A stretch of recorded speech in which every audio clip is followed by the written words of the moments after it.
Hello everybody, this is William Amzalag and I want to welcome you into our fourth episode of Jeunesse Longevity TV. Jeunesse, we are redefining youth.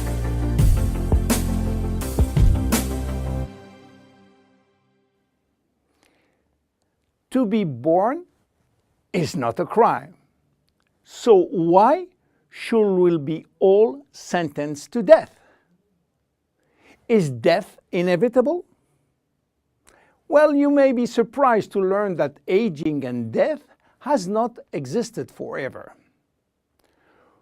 4.5 billion years ago, a single cell came into existence.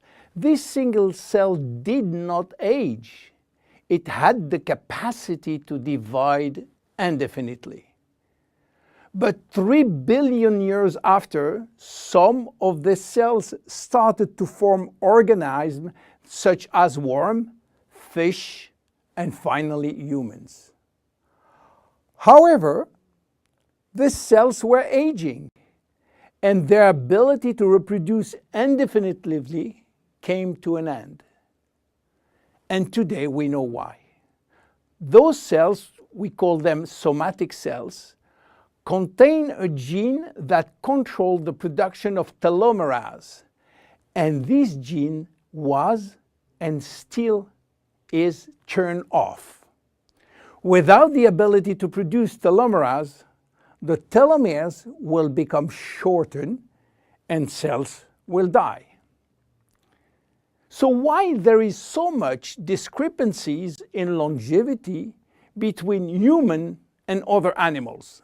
Let me give you some example. Have you heard about George? George is an American lobster which was born in 1869 and is now 140 years old.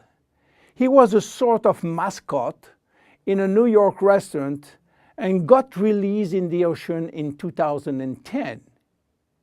He's probably still alive. How come? Are lobsters immortal?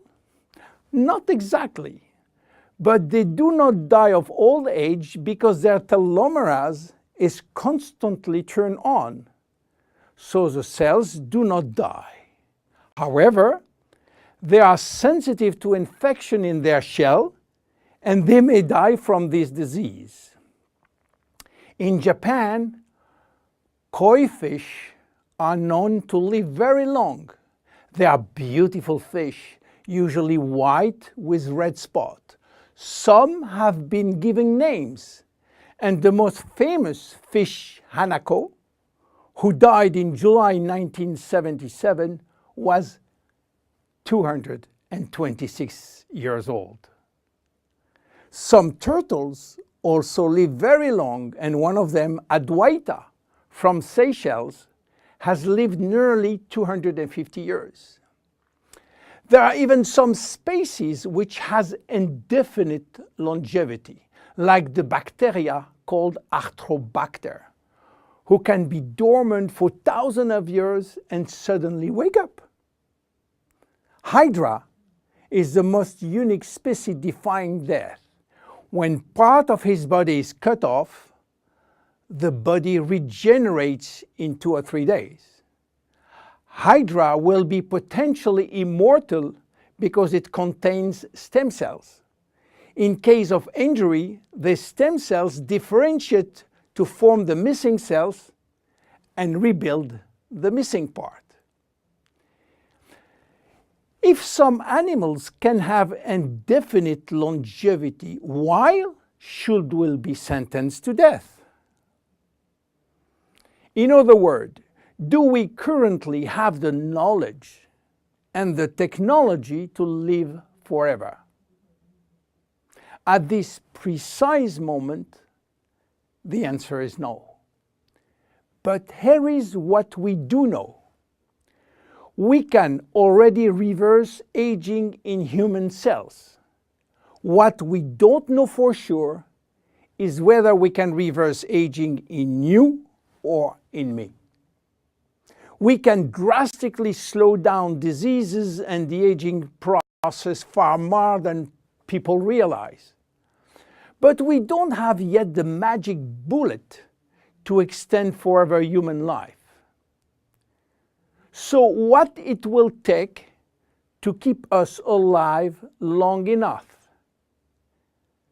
In Jeunesse, our generation young believe that we can live enough to live forever, which means that we design temporary solutions as DNA repair, telomerase activation, and stem cell support in order to still be here and still around to benefit from another Nobel Prize scientist, which may give us another solution for the next 20 years. That will give us time to wait for the next discovery, and so on. Yes, immortality is just around the corner. My name is William Amzalag, and I am Generation Young. See you at the next episode. Thank you. Jeunesse. We are redefining youth.